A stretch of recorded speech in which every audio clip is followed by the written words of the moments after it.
예수와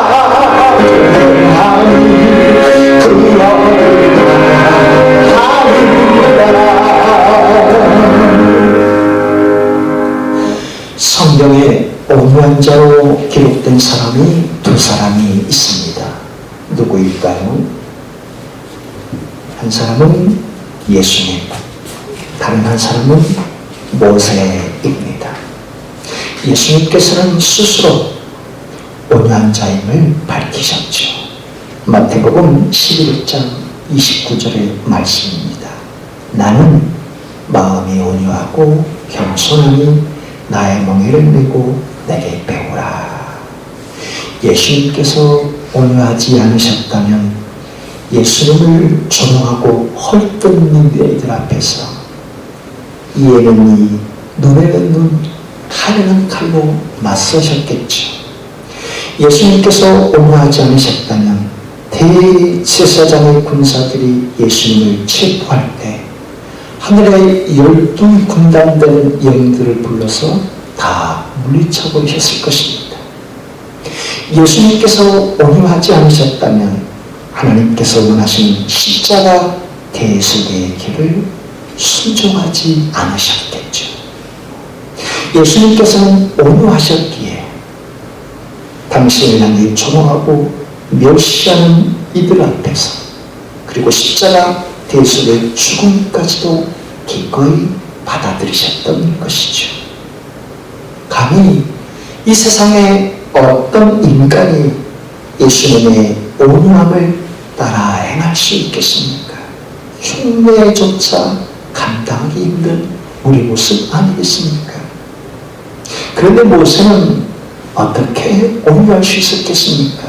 민수기 12장 3절의 말씀입니다. 이 사람은 모세는 온유함이 지면의 모든 사람보다 더하더라. 모세는 타고날 때부터 온유한 성품의 사람이었겠습니까? 우리가 알고 있는 대로 그는 애굽의 파라오가 다 죽이라고 할 때 그의 부모가 갈대 상자에 넣어서 나일강에 띄워보냈습니다. 될 테는 되라. 죽어도 어쩔 수 없다. 너의 목숨은 하나님께 달려있다. 하는 식으로 말이죠. 하지만 파라오의 딸 공주가 그때 그 무렵에 목욕하러 왔다가 아이 울음소리를 듣고 나일강에서 건져 자기 양아들로 키우기 시작했습니다. 그때부터 모세는 애굽의 궁궐에서 모든 정치, 경제, 문화, 종교, 예술 그리고 군사력까지 다 익혔던 어느 것 하나 부족함 없는 넉넉한 삶, 기고만장한 삶을 살게 되었죠. 그런 환경에서 자란 그의 성격 때문이었을까요? 히브리 동족끼리 싸우는 그때 말리러 갔다가 자기도 모르게 한 명을 때려 죽인 일이 발생하게 되었죠. 어떤 면에서 보면 실수였을지 모르지만 또 다른 면에서는 그만큼 자기 주장, 자기 고집이 셌던 모세였습니다. 그러니 자기 정체가 탄로나서 더 이상 애국 궁궐에 살 수 없어서 미디안 광야로 도망쳐갔고 그곳에서 입으로 양을 치며 빈이 털털이로 40년 인생을 광야에서 살아야만 했지. 40년이 되던 어느 날 떨기나는 불꽃 가운데 하나님이 찾아오셨고 그때 모세가 부름을 받게 되었습니다. 문제는 그 후였죠. 나이 80이 되어 이스라엘 백성들이 끌고 애굽을 빠져나가 홍해를 건너 광야로 나아가는 그 길이 순탄치 않았습니다. 이스라엘 백성들은 가는 곳마다 불평과 원망을 터뜨렸기 때문이죠. 홍해 앞에서도 홍해를 건넌 뒤 마라의 쓴물 앞에서도 신광야에 먹을 것이 없다고 르비람 반석 앞에서 맛이 물이 없다고 불평과 원망을 터뜨린 이스라엘 백성들이었죠. 그런 그 불평과 원망의 모습은 출애굽한 지 50일째 되는 날 시내 광야에 당도 있을 때 그때 하나님과 언약식을 체결했죠. 나는 너희들의 아버지가 되고 너희들은 내 자녀 내 백성이 되자. 언약식을 체결한 이후에는 원망과 불평이 사라졌는가? 그렇지 않았다는 사실이죠. 그 이후에 7개월간 걸쳐 성막을 만들었고 출애굽한 지 1년이 지난 2년 1월 1일에 성막을 펼쳐서 1개월 동안 모세를 불러 레위기의 율법서를 조목조목 가르쳤고 제사법을 시연하도록 했습니다. 그리고 드디어 20일 동안 광야행진을 다 준비하도록 한 다음에 출애굽한 지 2년 2월 20일에 광야를 행진하기 시작하죠. 그때는 원망과 불평이 다 사라졌는가? 아니죠. 광야 행진을 시작하자마자 행진대회에 매 구미에 따라오는 접족들, 이방 족속들부터 불평이 매nap까지 전염되기 시작합니다. 그 후에는 모세의 형 아론과 모세의 누나 미리암, 모세를 어렸을 때 갈대상자에 넣어서 나일강에 죽으면 죽으리라 내보냈을 때 그 갈대상자 안에 있는 모세를 지켜봤던 누나 미리암, 그 두 사람 혈족이 형과 누나가 모세를 헐뜯기 시작합니다. 하나님이 모세야만 말씀하시냐? 우리라도 얼마든지 말씀하지 않느냐? 하나님의 음성을 모세만 듣느냐? 우리도 얼마든지 하나님의 음성을 듣지 않느냐? 모세의 리더십을 타격을 하기 시작하는 것이고 불평과 원망을 터뜨리기 시작하는 것이죠. 그렇게 모세를 깎아내릴 때 모세가 어떤 마음이 들겠습니까? 배신감이 들지 않겠습니까? 그런데 모세는 그때 어떤 말도 하지 않습니다. 저 같으면 노래는 눈, 이래는 이, 가는 가요. 비난할 때 나도 똑같이 맞받아칠 것 같은데 모세는 그 어떤 말도 하지 않고 침묵하고 있다는 겁니다. 그때 하나님께서 말씀해준 말씀이 바로 그겁니다. 민수기 12장 3절의 말씀, 이 사람 모세는 온유함이 지면의 모든 사람보다 더하더라. 모세가 온유하다는 그 말씀을 하나님께서 직접적으로 하시는지 다른 누군가 했는지 나와 있지 않습니다. 어떤 사람도 그 말을 하지 않는 것으로 보아 하나님이 하실 것을 알 수가 있겠죠. 더 중요한 것은 모세의 온유함은 침묵만으로 드러난 게 아니었다는 것이죠. 모세의 누나가 미리암이 그 위에 문둥병이 걸려버렸습니다. 모세를 비방하는 그 비방 앞에 하나님께서 문둥병으로 미리암을 치신 것이죠. 그때 어떻게 합니까? 모세가 아이고 잘 돼버렸네, 나를 비방하더니 문둥병이 걸렸어, 이런 모세가 아니었습니다. 모세는 누나 미리암의 문둥병이 걸렸을 때 하나님께 탄식하며 간구합니다. 하나님, 제 누나 미리암의 문둥병을 고쳐주세요 하고 기도한 모세였습니다. 그 정도로 모세의 온유함이 지면의 어떤 사람보다 더 나았다는 것이죠. 그만큼 모세는 그 온유한 성품이 타고난 것이었는가? 그렇지 않았다는 것입니다. 하나님께서 컨트롤해 주시고 하나님께서 다듬어 주시고 하나님의 통제 속에서 모세의 온유한 성품이 다듬어졌다는 것입니다. 애굽의 궁궐에만 살았다면 모세는 결코 온유한 성품의 사람이 될 수 없었습니다. 미디안 광야의 40년 빈털터리의 삶 속에 하나님께서 다듬어 주시고 통제해 주시고 길러주셨기에 그의 성품이 온유한 성품으로 다듬어진 것이죠. 그전에는 애굽의 궁궐에서 자기 주장만, 자기 판단만, 자기 고집으로만 똘똘 뭉친 모세였죠. 하나님께서 미디안 광야에 40년 인생 동에 그의 성품을 비춰주셨기에 하나님의 말씀에 통제받을 수 있도록, 하나님의 뜻에 다듬어질 수 있도록, 하나님의 이끄심 속에 컨트롤 될 수 있도록 하나님이 이끌어 주셨기에 모세의 성품이 온유한 성품, 하나님 앞에 순종할 수 있었다는 사실입니다. 오늘 사는 저와 여러분들을 향해서도 하나님께서 바라시는 성품이 그거 아니겠습니까? 오늘 본문을 통해 주님께서 우리에게 말씀하신 메시지가 바로 이것입니다. 할렐루야, 축복합니다. 예수님께서 산 위에 올라가 앉으셨을 때 제자들이 나왔죠. 그때부터 천국복음, 산상수훈의 복음을 전파하고 가르쳐 주셨습니다. 산상수훈은 세상에 속한 자들, 마귀에게 속한 자들, 이 세상의 어중이 떠중이들에게 한 말씀이 아니라 당신의 뜻을 따르는 제자들에게 하신 말씀입니다. 첫 번째로 하신 말씀이 그것이었죠. 복되도다 심령이 가난한 자들은, 왜냐하면 하나님의 나라가 그들에게 있기 때문이다.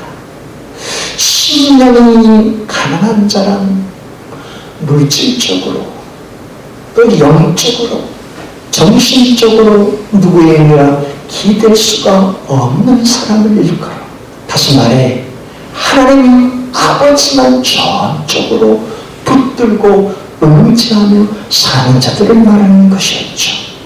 하나님께 먹을 것 전부를 갖다 드린 사르밧 과부의 그 모습이 가난한 심령의 소유자였습니다.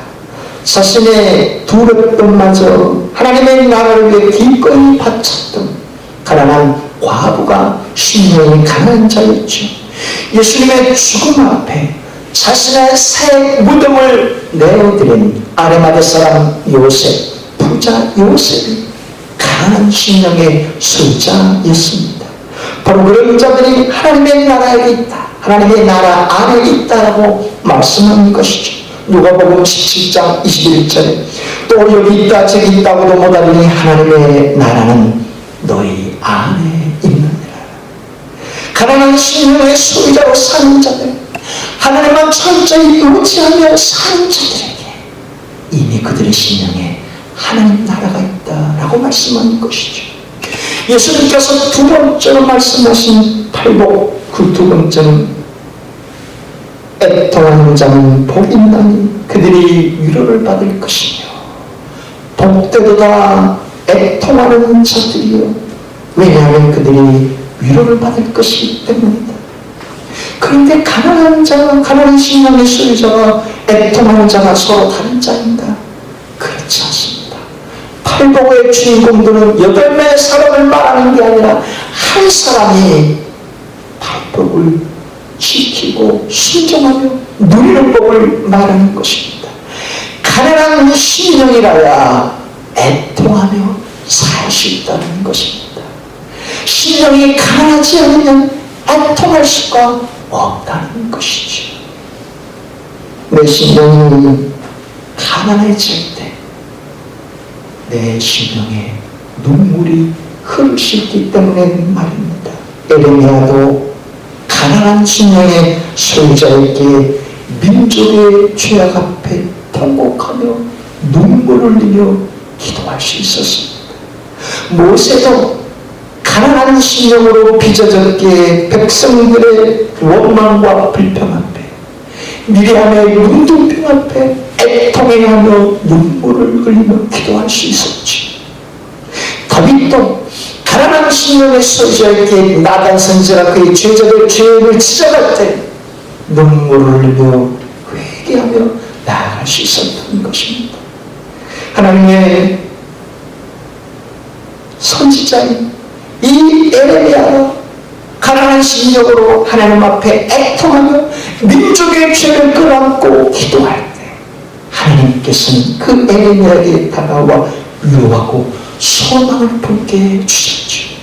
모세가 가난한 심령으로 문화의 문둥병 앞에 백성들의 원망과 불평 앞에 통곡하며 기도할 때 하나님께서 미리암의 문둥병을 고쳐주셨고 이스라엘 백성들에게 세계를 열어주셨습니다. 다윗이 자기 죄악의 모든 면 앞에 하나님 앞에 침상을 적실 정도로 통곡하며 애통해하며 기도할 때 하나님께서 찾아와 다윗에게 새 길을 열어주셨습니다. 애통하는 자는 복이 있나니 그들이 위로를 받을 것이며 하신 말씀이 바로 그런 뜻입니다. 하나님 앞에 지은 죄악을 눈물로 회개하며 애통해 할 때 내 주변 사람이 당하는 어려움 앞에 내가 함께 애통해 할 때 주님께서 찾아와 위로하시고 격려해 주신다는 말씀이죠. 오늘 예수님께서 세 번째로 선언하신 팔복 오늘 본문 5절 말씀에 나와 있습니다. 다시 한번 같이 읽겠습니다. 아멘. 온유한 자는 복이 있나니 그들의 땅을 기업으로 받을 것이며. 여기에 온유로 나와 있는 헬라 프라우스는 온화한 성품, 영적인 부드러움을 뜻하는 말입니다. 하지만 온유하다. 권사님 참 온유하십니다. 집사님 참 온유하세요. 이것은 탁월한 성품을 가리키는 게 아닙니다. 부모님의 태 속에서부터 태어날 때 그때부터 참 아이고 얘가 너무 순하네, 울지도 않아, 남을 잘 따르네. 온유한 성품, 타고날 때부터 온유한 성품을 가리키는 단어가 아니라는 것입니다. 온유한 자는 복이 있나니 그들이 땅을 기업으로 받을 것이며, 이 말씀은 예수님께서 구약의 시편을 인용한 말씀입니다. 시편 37편 11절에 온유한 자들은 땅을 차지하며 풍성한 화평으로 즐거워하리로다. 구약 시편에 나오는 이 온유하다, 온유한 단어가 히브리어로 아나빔입니다. 가난한 사람, 고통받는 사람, 겸손한 사람, 원한 사람을 뜻하는 말이죠. 그런데 아나빔의 아임이라는 히브리의 첫 글자는 절을 하다 하는 뜻에서 나온 단어입니다. 온유하다, 이 말은 하나님 아버지에 의해 통제받다, 하나님 아버지에 의해 관리되는 사람, 하나님 아버지의 뜻에 컨트롤 되는 사람을 말하는 것이죠. 오늘 내가 하나님 아버지에 의해 관리되고 통제를 받고 있는 자인가? 그렇다면 저와 여러분들은 온유한 사람입니다. 하나님 아버지의 말씀 앞에, 하나님 아버지의 뜻 앞에 내가 통제되고 있고 관리되고 있는가? 온유한 자라는 것이죠. 통제되지 않는 자는 어떻게 되는 것이겠습니까? 무엇이든 관리되지 않고 통제되지 않는 것은 사람을 힘들게 하고 어렵게 합니다. 물도 통제되지 않고 관리되지 않으면 사람을 죽이는 물이 되죠. 흰남노 태풍 앞에 큰 물난리가 났을 때 포항 지하의 물이 통제되지 않고 관리되지 않을 때 사람 7명을 앗아가지 않았습니까? 그러나 물이 집 안에서 통제되고 관리될 때는 사람의 생명을 살리고 꽃향기를 만바르게 만듭니다. 불도 관리되면 사람을 이롭게 하지만 관리되지 않는 불은 죽음을 가져옵니다. 자식이 부모님의 말씀 앞에 통제된다면 그 자식은 온유한 성품의 소유자입니다. 하나님의 유일한 대리자인 부모의 말씀에 자식이 다듬어질 때 자식은 온유한 성품이 될 수 있죠. 하나님의 영적인 대리자인 목회자의 가르침 앞에 성도가 순종한다면 온유한 성품의 소유자일 수 있습니다. 아무리 남자친구, 여자친구가 좋아도 결혼 전에 성관계를 갖는 것은 하나님이 기뻐하시지 않는다. 그 부모의 가르침 앞에 자식이 순종한다면 온유한 성품의 자식이겠죠. 부모님은 목회자 다 동일하게 그 자식이 잘 되기를 바라는 심정으로, 성도가 잘 되기를 바라는 심정으로 가르치고 이끌어주려고 하지 않겠습니까? 그 가르침 앞에 자식이 순종하고 컨트롤 된다면 진정으로 온전 성품의 자녀이기 때문이죠. 다만 상대방의 심정을 헤아리지 않고 자식의 심정을 생각하지 않고 몰아붙이는 말은 분노를 일으킨다는 것입니다. 잠언 15장 1절에 유순한 대답은 분노를 쉬게 하여도 과격한 말은 노를 격동시키느니라. 모세도 마찬가지였습니다. 하나님께서는 미디안 광야에 40년 동안 빈털터리로 그를 빚으셨기에 하나님만 의지하도록 가난한 심령으로, 하나님 앞에 애통하는 심령으로, 그리고 온유한 심령으로 빚으셨던 것입니다. 그 까닭에 이스라엘 백성들이 가는 곳마다 불평과 원망을 터뜨려도 똑같이 분노하고 맞서거나 불평하지 않았던 것이고, 하나님 앞에 난 못하겠어요, 이 백성들이 이렇게 불평하고 원망하는데 내가 어떻게 이끌고 갈 수 있겠습니까? 하나님 앞에 불평하고 원망한 모세가 아니라 하나님이 이끄시는 백성들의 원망과 불평을 다 받아들이면서 하나님 앞에 순종했던, 하나님의 통제하심에 내가 맡겼던 모세가 될 수 있었던 것이죠. 사도 바울도 마찬가지 아니겠습니까? 다메섹에서 주님을 만나기는 전까지야 그도 유대인들의 괴수처럼 스데반 집사를 돌로 쳐 죽일 때 맨 앞에 앞장서 증인으로 섰고, 그리스도인들의 생존의 감옥에 처 너무 멧돼지처럼 길길이 날뛰는 바울이었습니다. 그런 그에게 주님이 찾아와 만나주신 이후에 주님이 그의 성품을 다듬어 주지 않았습니까? 그래서 가는 곳마다 선교지에서 바울을 죽이려고, 바울을 위협하고 바울을 조롱하는 이들 앞에서 그 날 자기 앞에 돌을 맞아 죽은 스데반 집사가 얼굴을 웃으면서 보여준 그 모습을 떠올리며 바울도 돌에 맞아 죽어갈 때 웃는 얼굴로 온유한 성품을 드렸던 것이죠. 주님이 다뤄주지 않고, 주님이 컨트롤하지 않고, 주님이 다듬어주지 않았다면 바울 역시도 길길이 날뛰는 야생마처럼 평생을 살았을지 모릅니다. 바울의 온유한 성품이 될 수 있었던 것, 자신을 조롱하고 돌로 쳐 죽이는 그들 앞에서 온유한 성품이 될 수 있었던 것, 전적으로 하나님이 다듬어 주신 성품이었던 것입니다. 우리도 모세처럼 하나님의 의에 다듬어지고 통제되는 온유한 성품이 되길 주님이 원하시지 않겠습니까? 우리도 바울처럼 예수님께서 다듬어 주실 때, 예수님께서 나를 치실 때 복종하며 순종하는 온유한 성품이 되길 주님이 원하시지 않겠습니까? 그래서 오늘 시간에 성령의 음성을 통해 주님께서 우리 각자에게 그렇게 말씀하지 않겠습니까? 사랑하는 아들아, 사랑하는 딸아, 너는 하나님의 뜻과 하나님의 말씀에 통제되고 컨트롤되고 다듬어지는 온유한 성품의 소유자이더냐. 모세가 이런 궁궐에서 계속 살았다면 그는 결코 가난한 심령, 애통하는 심령, 온유한 성품이 되지 못하지 않았겠느냐. 모세가 40년 미디안 광야의 빈털터리로 하나님이 다듬어주시고 통제하시고 관리하셨기에 모세가 온유한 성품이 될 수 있었던 건 아니더냐. 통제되지 않는 물은 사람을 죽이고 관리되지 않는 불은 사람에게 어림을 주지만 통제되는 물은, 관리되는 불은 사람을 이롭게 하지 않더냐. 하나님의 대리자인 부모의 말씀에 자식이 순종할 때 온유한 성품의 자식이 되지 않겠느냐.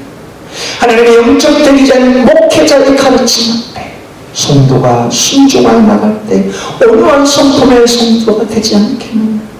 하나님의 말씀 앞에 너를 통제시키길 원하실 때 기꺼이 너 자신을 내어드릴 때 모세처럼 너도 온유한 성품이 되지 않겠느냐. 그러면 내 사랑하는 딸아, 내 사랑하는 아들아, 하나님께서 모세를 가난한 심령, 애통한 심령, 온유한 심령으로 빚으셨듯이 너도 지금 하나님께서 너를 온유한 심령으로 빚어주지 않겠느냐. 하나님께서 멧돼지처럼 길길이 날뛰는 바울을 가다듬어 주시고 통제하시고 관리하실 때 바울이 그 누구보다도 온유한 심령으로 빚어졌듯이 말이다. 그렇게 온유한 심령으로 살아가는 자들에게 어떤 환경 속에서도 하나님의 말씀과 하나님의 뜻에 내가 통제되어 살아갈 때 하나님께서 그 인생에 새 길을 열어주지 않겠느냐. 할렐루야. 지금 저와 여러분들에게 주님께서 말씀하시는 음성인 줄 믿습니다. 주여 운행하시네 경배 주여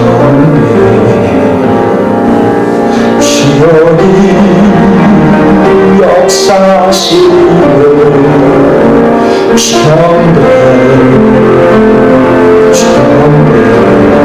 주님 마음 만지네 우리 마음 만지네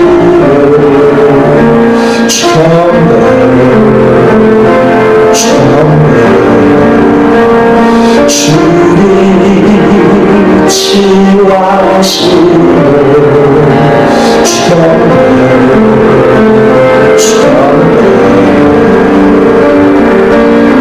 세계를 만드시는 큰 기적을 행하시는 그는 우리 하나님 약속을 지키시는 어둠 속을 밝히시는